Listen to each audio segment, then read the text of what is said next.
In this universe, there is one great energy, and we have no name for it. People have tried various names for it, like God, like Brahman, like Tao. But in the West, the word God has got so many funny associations attached to it that most of us are bored with it. When people say God the Father Almighty, most people feel funny inside.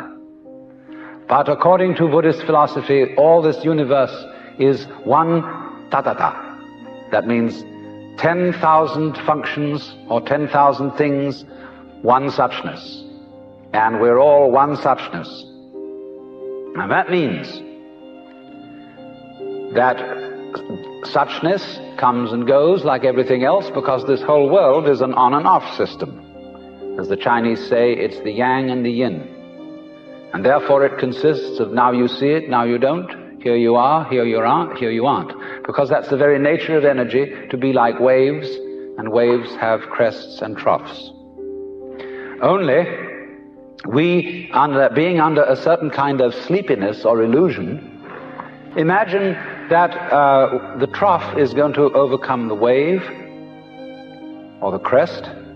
The yin, the dark principle, is going to overcome the yang, or the light principle, and that off is finally going to triumph over on. And we, shall I say, bug ourselves by indulging in that illusion. Gee, supposing darkness did win out, wouldn't that be terrible? And so we're constantly trembling and thinking that it may, because after all, isn't it odd that anything exists? It's most peculiar. It requires effort, it requires energy, and it would be so much easier for there to have been nothing at all. Therefore we think, well, since the is side of things is so much effort, you always give up after a while and you sink back into death. But death is just the other face of energy,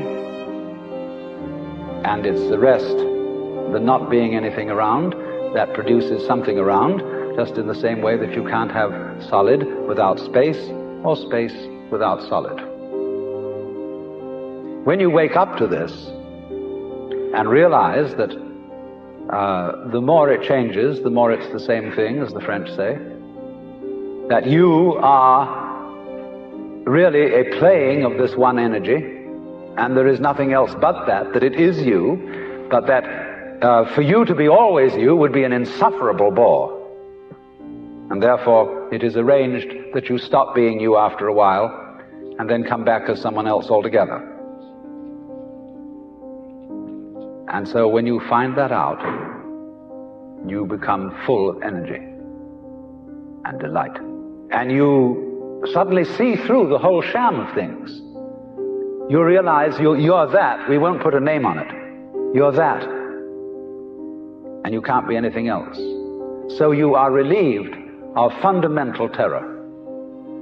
That doesn't mean that you're always going to be a great hero, that you won't jump when you hear it bang, that you won't worry occasionally, that you won't lose your temper.